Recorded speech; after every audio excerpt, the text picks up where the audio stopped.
السلام علیکم ورحمۃ اللہ تعالی وبرکاتہ۔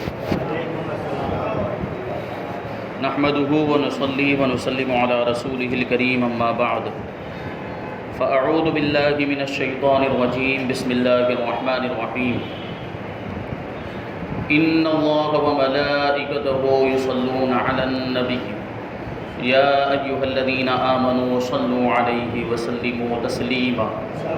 اللهم صل على سيدنا ومولانا محمد معدن الجود والكرم وآله الكرام وابنه الكريم وبارك وسلم صلاة وسلاما عليك يا رسول الله صلی اللہ تعالی علیہ وسلم۔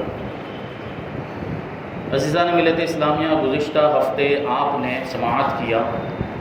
حضور اقدس صلی اللہ علیہ وسلم کے خاندان کے بارے میں، آپ کے والد ماجد حضرت عبداللہ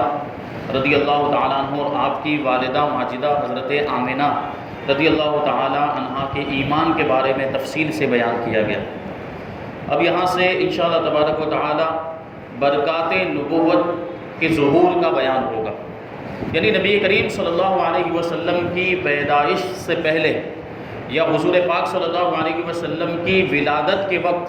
جو عجیب و غریب چیزیں ظاہر ہوئی، جو خلاف عادت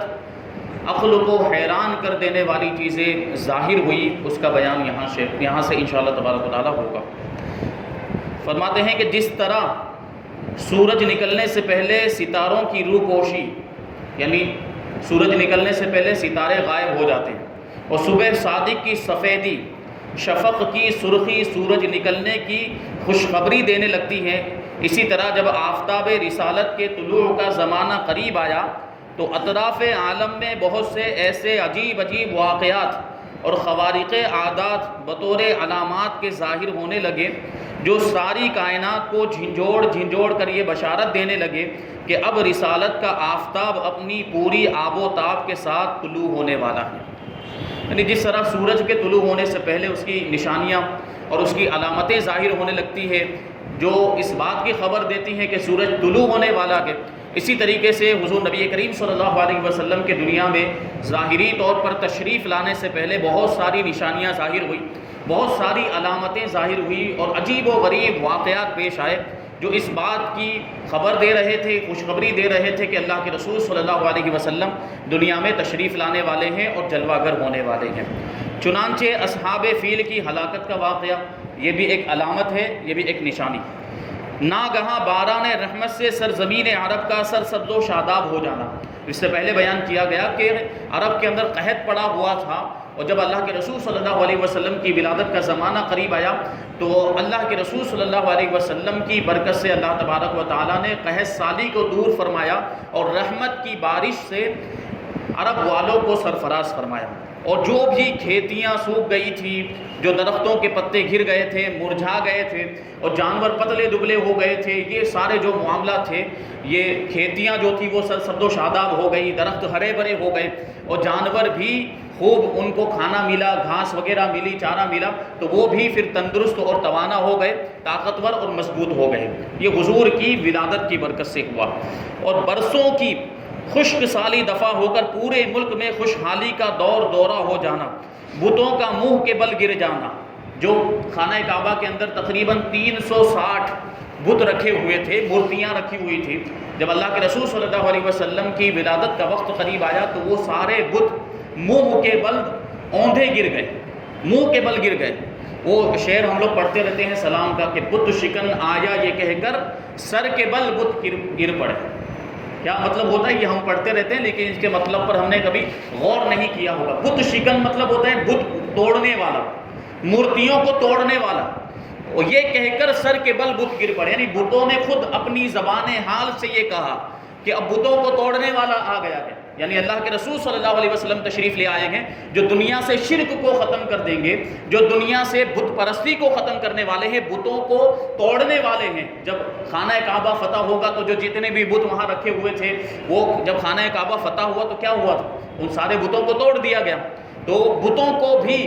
یہ بات، اس چیز کا احساس تھا کیونکہ اللہ کے رسول صلی اللہ علیہ وسلم تو پوری کائنات کے رسول بنا کر بھیجے گئے۔ انسان انسانوں میں بعض لوگ ایسے ہیں جو آپ کی عظمت کا انکار کرتے ہیں، جبکہ دوسری مخلوقات کو آپ دیکھ لیں تو درختوں نے آپ کی رسالت کا اقرار کیا ہے، آپ کی بارگاہ میں درود پیش کیا ہے، کنکریوں نے، پتھروں نے درود پڑھا ہے، اور دوسری مخلوقات نے، جانوروں نے بھی اللہ کے رسول صلی اللہ علیہ وسلم کو جانا اور پہچانا ہے۔ تو اگرچہ وہ پتھر تھے لیکن ان کا اس میں کوئی قصور نہیں تھا کہ لوگ ان کی پوجا کر رہے ہیں، وہ بھی جانتے تھے، وہ مورتیاں بھی جانتی تھی کہ اللہ کے رسول صلی اللہ علیہ وسلم تشریف لانے والے ہیں اور ہمیں توڑ دیا جائے گا۔ تو بت شکن آیا یہ کہہ کر سر کے بل بت گر پڑے، جھوم کر کہتا تھا کعبہ الصلاۃ والسلام۔ یہ آپ کو روایتوں میں ملے گا، آگے ہم سنیں گے کہ جب حضور پاک صلی اللہ علیہ وسلم دنیا میں تشریف لائے تو آپ دنیا میں آتے کے ساتھ ہی، اب یہ شان رسالت دیکھیں آپ، کہ دنیا میں تشریف لاتے کے ساتھ ابھی پیدا ہوئے ہیں، سجدے میں گر گئے، سجدے میں سر رکھ دیا، اور اس وقت آپ کی زبان پر کیا جاری تھا؟ ربی حبلی امتی کہتے ہوئے پیدا ہوئے، ربی حبلی امتی کہتے ہوئے پیدا ہوئے، یعنی اے میرے پروردگار میری امت کا معاملہ میرے حوالے فرما دے، یعنی میری امت کو بخش دے، اسے جنت عطا فرما، جہنم سے آزادی عطا فرما۔ تو رب حبلی امتی کہتے ہوئے پیدا ہوئے، رب نے فرمایا کہ بخشا الصلاۃ والسلام، یعنی اللہ تبارک و تعالیٰ نے بھی اپنے محبوب کی لاج رکھتے ہوئے ارشاد فرمایا کہ تمہاری دعا کو قبول کیا جاتا ہے، تمہاری امت کا معاملہ تمہیں حوالے کر دیا جاتا ہے اور اسے جہنم سے آزاد کیا جاتا ہے۔ یہ دیکھیں ہم لوگوں کا مرتبہ کتنا بڑا اللہ تبارک و تعالیٰ کا احسان ہے کہ ہمیں اپنے سب سے بہتر اور سب سے افضل رسول کی امت میں پیدا کیا ہے، اور اللہ کے رسول کی برکت ہے، اللہ کے رسول کا صدقہ ہے کہ اللہ تبارک و تعالیٰ نے ہمیں جہنم سے آزادی کا پروانہ عطا فرمایا۔ تو یہ دیکھیں اللہ کے رسول صلی اللہ علیہ وسلم جب پیدا ہوئے تو سب سے پہلے سجدے میں گر گئے، اللہ کا شکر ادا کیا اور اپنی امت کے لیے دعا کی۔ جب آپ سجدے میں گرے تو خانہ کعبہ بھی حضرت آمنہ رضی اللہ تعالی عنہا کے گھر کی طرف جھک گیا اور اس نے بھی سلام پیش کیا اللہ کے رسول کی بارگاہ، تو جھوم کر کہتا تھا کعبہ الصلاۃ والسلام۔ تو یہ شان ہے۔ تو بت جو تھے وہ منہ کے بل ان کا گر جانا یہ بھی ایک علامت۔ فارس کے مجوسیوں کی 1000 برس سے جلائی ہوئی آگ کا ایک لمحے میں بجھ جانا۔ مجوسی کہتے ہیں اس کو جو آگ کی پوجا کرتے ہیں، آتش پرست جو لوگ ہوتے ہیں، جو اس زمانے میں ہم کہہ لیجئے پارسی لوگ جو ہوتے ہیں جو آگ کی پوجا کرتے ہیں، اور پھر ان کا معاملہ یہ ہوتا ہے کہ جو آگ خاص طور پر اس مقصد کے لیے جلاتے ہیں جس کی وہ پوجا کرتے ہیں، تو اس آگ کو وہ لوگ کبھی بجھنے نہیں دیتے۔ اس میں ان کی عبادت کا طریقہ ہی یہ ہوتا ہے، آپ نے دیکھا ہوگا کہ وہ اس آگ کے اندر لکڑیاں ڈالتے رہتے ہیں۔ ہماری عبادت کتنی بہترین عبادت ہے، کتنا پیارا طریقہ ہے ہماری نمازوں کا، عبادت کا۔ ایسا طریقہ عبادت کا کسی اور مذہب کے اندر آپ کو نہیں ملے گا کہ پورا جسم عبادت کے اندر مشغول ہوتا ہے۔ آپ دیکھیں جب مسلمان نماز پڑھتا ہے تو اس کا پورا جسم اللہ تبارک و تعالیٰ کی عبادت کے اندر مصروف ہوتا ہے۔ ایسی کہیں کوئی دوسرے مذہب میں کوئی عبادت ہو تو بتائیں۔ ایسی شان ہے اسلام کی، ایسا مذہب ہے پیارا کہ اس کے جیسا کوئی دوسرا مذہب نہیں۔ تو پارسی لوگ جو مجوسی آتش پرست ہوتے ہیں وہ آگ میں لکڑیاں ڈالتے ہیں، یہی ان کی پوجا کا طریقہ ہوتا ہے، اور اس آگ کو وہ لوگ بجھنے نہیں دیتے۔ بنیادی طور پر آگ کو انہوں نے معبود کیوں بنایا؟ آگ کو معبود بنانے کی وجہ یہی ہے کہ انہوں نے دیکھا کہ آگ کے اندر بڑی طاقت ہے، کہ یہ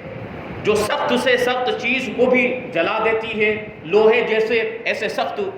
جو ہے کہ میٹل کو، ایسی دھات کو بھی وہ پگھلا دیتی ہے، پانی بنا دیتی ہے۔ تو انہوں نے دیکھا کہ اس میں بڑی طاقت ہے، تو یہی ہمارا معبود ہے، معاذ اللہ یہی ہمارا خدا ہے، تو انہوں نے اس کی پوجا کرنا شروع کر دیا۔ اور ہمارے ملک کے جو غیر مسلم ہیں ان کا تو معاملہ یہ ہے کہ کسی بھی چیز کے اندر تھوڑی سی بھی طاقت دیکھتے ہیں تو اس کو اپنا معبود بنا لیتے ہیں۔ ایسی بے وقوف قوم ہے، دنیا میں اس سے زیادہ بے وقوف کوئی دوسری قوم نہیں ہوگی کہ ان کی خود کی تعداد سے زیادہ ان کے خداؤں کی تعداد ہے۔ یہ معاملات ہے۔ اللہ تبارک و تعالیٰ کا بے پناہ فضل و احسان ہے کہ ہم توحید پرست ہیں، خدا کو ایک ماننے والے ہیں، اور اللہ تبارک و تعالیٰ نے ہمیں شرک و کفر سے محفوظ رکھا، اہل سنت و جماعت میں پیدا کیا ہے، جو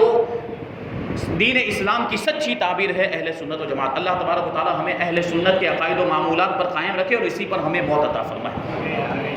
تو یہ دیکھیں جو فارس کے اندر، ملک فارس میں سب سے زیادہ آج بھی جو مجوسی ہے وہ وہیں رہتے ہیں، جس کو آج ایران کہا جاتا ہے۔ تو وہ آگ کی پوجا کیا کرتے تھے، اور 1000 سال سے آگ جل رہی تھی، اس میں لکڑیاں ڈالتے ہی رہتے تھے، اس کو بجھنے نہیں دیتے تھے. لیکن معاملہ یہ ہوا کہ 1000 سال سے جلتے رہنے کے باوجود جب اللہ کے رسول صلی اللہ علیہ وسلم دنیا میں تشریف لائے تو وہ 1000 سال سے جلائی ہوئی آگ بھی بجھ گئی.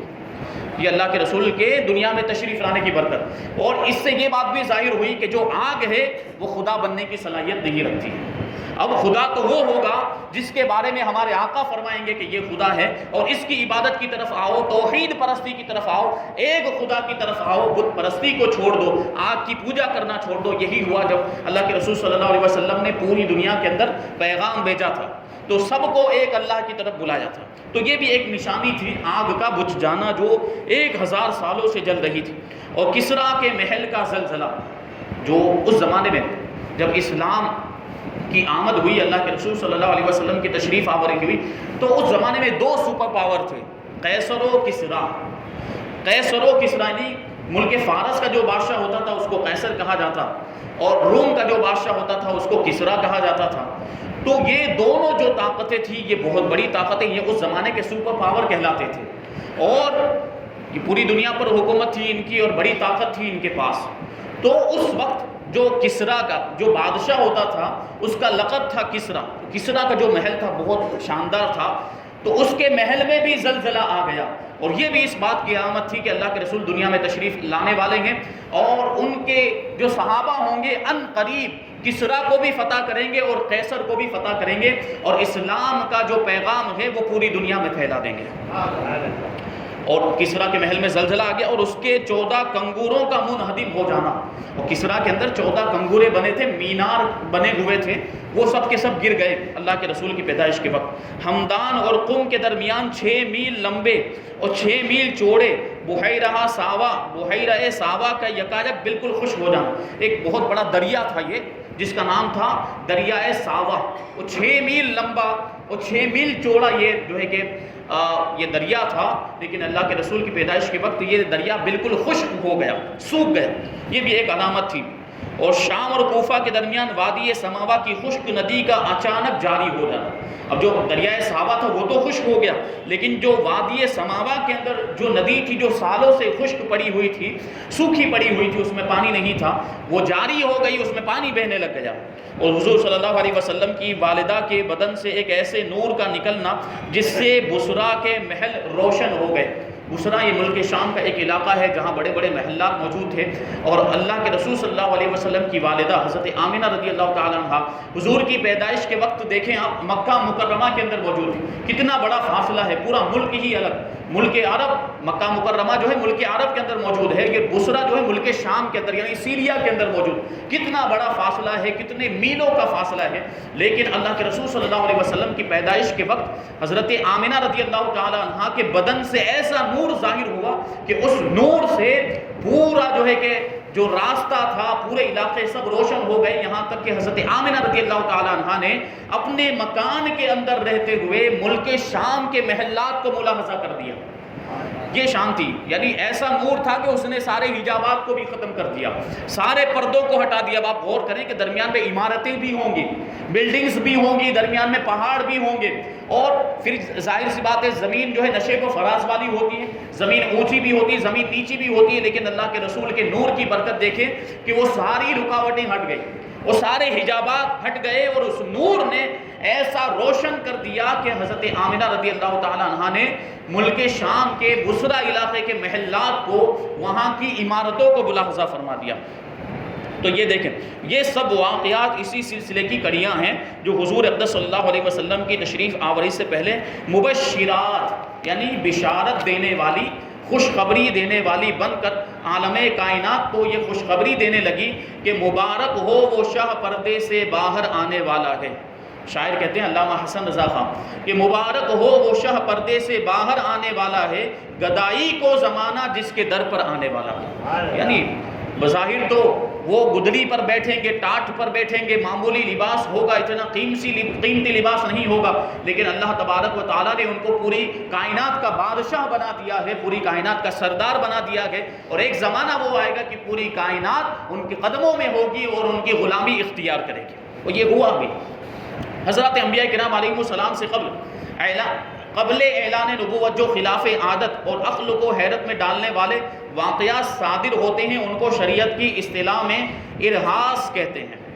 اور اعلان نبوت کے بعد انہی کو معجزہ کہا جاتا ہے۔ اور معجزہ کا مطلب ہی ہوتا ہے عقل کو عاجز کر دینے والا، یعنی ایسی بات کہ جس تک ہماری عقل کی رسائی نہ ہو۔ تو معجزات آپ دیکھتے ہیں جیسے کہ اللہ کے رسول صلی اللہ علیہ وسلم کی مبارک انگلیوں کے درمیان سے پانی کا ظاہر ہو جانا، یہ ہماری عقل میں آنے والی بات ہے، عام طور پر ایسا ہوتا نہیں ہوتا، یہ عادت کے خلاف ہے۔ اور درختوں کا آپ کی بارگاہ میں چل کر آ کر درود پاک پڑھنا، صلاۃ و سلام پیش کرنا، چاند کا 2 ٹکڑے ہو جانا، سورج کا پلٹ کے آ جانا، یہ سارے معجزات ہیں، اور یہ عقل کی رسائی سے باہر ہوتے ہیں، عقل کو حیرت میں مبتلا کر دینے والے ہوتے ہیں۔ اب کچھ لوگوں کا معاملہ یہ بات آپ نے سمجھی کہ معجزہ کہتے ہی اسے ہیں جو خلاف عادت ہو، جو عقل میں آنے والا نہ ہو، لیکن بعض بے وقوفوں کی بات یہ ہے جو دنیا دار علماء، جو دنیا دار عالم کہنا بھی ان کو درست نہیں ہے، وہ یہ معجزات کو عقل کے پیمانے پر پرکھنے کی کوشش کرتے ہیں۔ بھائی معجزے کا تو مطلب ہی وہ ہوتا ہے جو عقل میں نہ آئے، جہاں تک عقل کی رسائی نہ ہو اور تم اس کو عقل کے پیمانے پر جانچنے کی کوشش کرتے ہو، اس سے بڑی بے وقوفی اور کیا ہو سکتی ہے۔ اسی طریقے سے ان کے بڑے بڑے علماء نے بہت سے معجزات کا انکار کیا کہ بھائی یہ تو سمجھ میں نہیں آتا، یہ تو عقل سے باہر کے، عقل اس کو قبول نہیں کرتی، معاذ اللہ۔ اس طریقے سے بہت سے معجزات کا ان لوگوں نے انکار کیا ہے، جبکہ معجزہ لفظ پر ہی اگر غور کیا جائے تو بات سمجھ میں آ جائے گی کہ معجزہ ہوتا ہی وہ ہے جو عقل میں نہ آئے، سمجھ میں نہ آئے۔ تو اعلان نبوت کے بعد جو ایسی چیز ظاہر ہوتی ہے خلاف عادت، اس کو معجزہ کہا جاتا ہے۔ اس لیے مذکورہ تمام واقعات ارہاس ہیں، کیونکہ یہ حضور صلی اللہ علیہ وسلم کے اعلان نبوت کرنے سے پہلے ظاہر ہوئے، ٹھیک، یہ آپ کی ولادت کے وقت، جن کو ہم نے برکات نبوت کے عنوان سے بیان کیا، یعنی نبی پاک صلی اللہ علیہ وسلم کی برکتیں جو آپ کی ولادت سے پہلے اور ولادت کے وقت ظاہر ہوئیں۔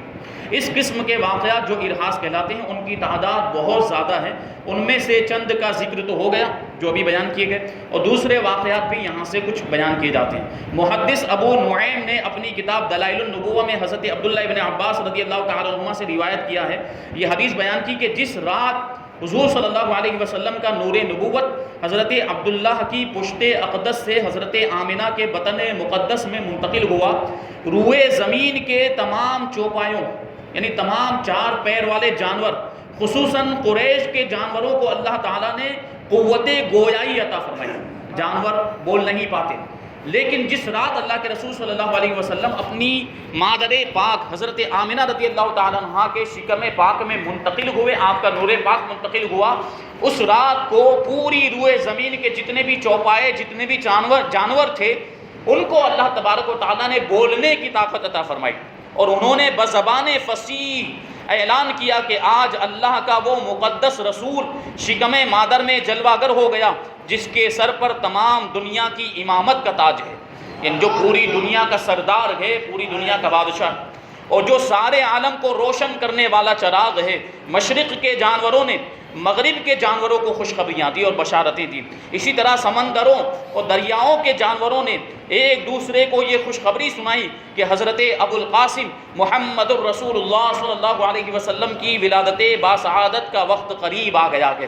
دیکھیں جانوروں کو بھی احساس ہو گیا تھا، جانوروں کو بھی اس چیز کا علم ہو گیا اللہ تبارک و تعالیٰ کی قدرت سے کہ اللہ کے رسول دنیا میں تشریف لانے والے ہیں، اور وہ ایک دوسرے کو حضور کی ولادت کی مبارکبادیاں دیتے ہیں۔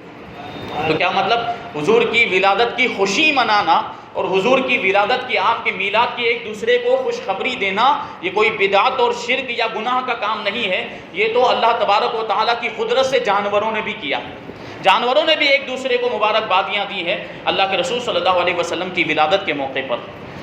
دوسرا واقعہ، خطیب بغدادی نے اپنی سند کے ساتھ یہ حدیث روایت کی کہ حضور صلی اللہ علیہ وسلم کی والدہ ماجدہ حضرت بی بی آمنہ رضی اللہ تعالی عنہا نے فرمایا کہ جب حضور اقدس صلی اللہ علیہ وسلم پیدا ہوئے تو میں نے دیکھا کہ بہت بڑی بدلی آئی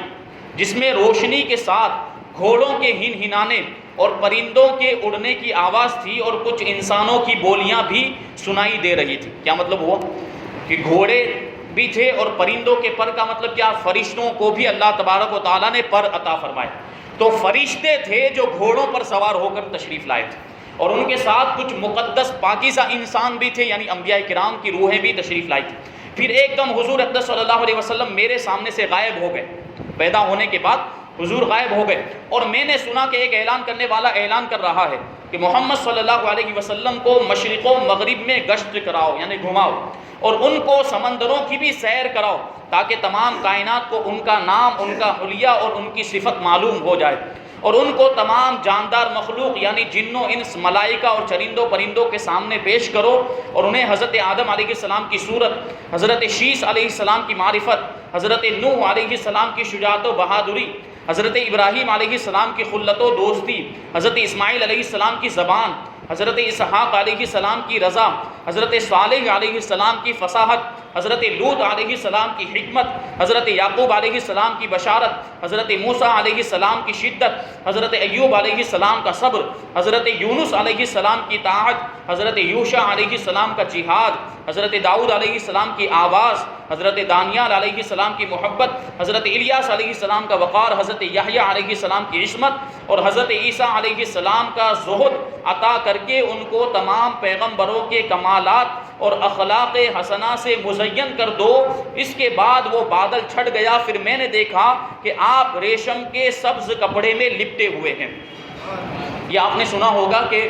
انبیاء کرام جب دنیا میں تشریف لائے تو ان کو مختلف کمالات دیے گئے، مختلف خوبیوں سے نوازا گیا اور معجزات بھی عطا کیے گئے، لیکن اللہ کے رسول صلی اللہ علیہ وسلم کی شان یہ ہے کہ جو خوبیاں مختلف طور پر، جو کمالات مختلف طور پر سارے انبیاء کرام کو عطا کیے گئے تھے، وہ سارے کمالات اور خوبیاں ہمارے نبی کی ذات میں جمع کر دی ہیں۔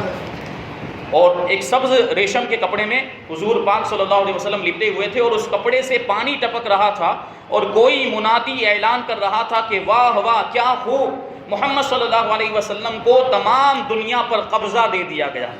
ان کو تمام دنیا کا مالک و مختار بنا دیا گیا، اور کائنات عالم کی کوئی چیز باقی نہیں رہی جو ان کے قبضہ اقتدار و غلبہ اطاعت میں نہ ہو۔ ان میں اب میں نے چہرہ انور کو دیکھا، یعنی حضرت آمنہ کہتی ہیں کہ میں نے حضور پاک کے چہرہ انور کو دیکھا تو 14ویں کے چاند کی طرح چمک رہا تھا، اور بدن سے پاکیزہ مشک کی خوشبو آ رہی تھی۔ پھر 3 شخص نظر آئے، ایک کے ہاتھ میں چاندی کا لوٹا، اور دوسرے کے ہاتھ میں سبز زمرد کا تشت، اور تیسرے کے ہاتھ میں ایک چمکدار انگوٹھی تھی۔ انگوٹھی کو 7 مرتبہ دھو کر اس نے حضور اقدس صلی اللہ علیہ وسلم کے دونوں شانوں کے درمیان مہر نبوت لگا دی۔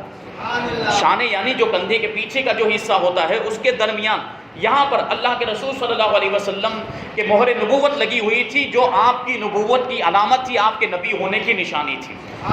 پھر حضور پاک صلی اللہ علیہ وسلم کو ریشمی کپڑے میں لپیٹ کر اٹھایا، اور ایک لمحے کے بعد پھر مجھے سپرد کر دیا۔ تو یہ حضور پاک صلی اللہ علیہ وسلم کی ولادت کے وقت جو ارحاس اور جو عجیب و غریب واقعات پیش آئے ان کا بیان ہوا۔ اب یہاں سے حضور پاک صلی اللہ علیہ وسلم کے بچپن کے حالات انشاءاللہ تبارک و تعالیٰ بیان کیے جائیں گے۔ اللہ تبارک و تعالیٰ ہم سب کو مسلسل پابندی کے ساتھ اس درس میں شرکت کرنے کی توفیق عطا فرمائے، جو کچھ بھی بیان ہو اس پر عمل کرنے کی توفیق عطا فرمائے۔ وما علینا الا البلاغ۔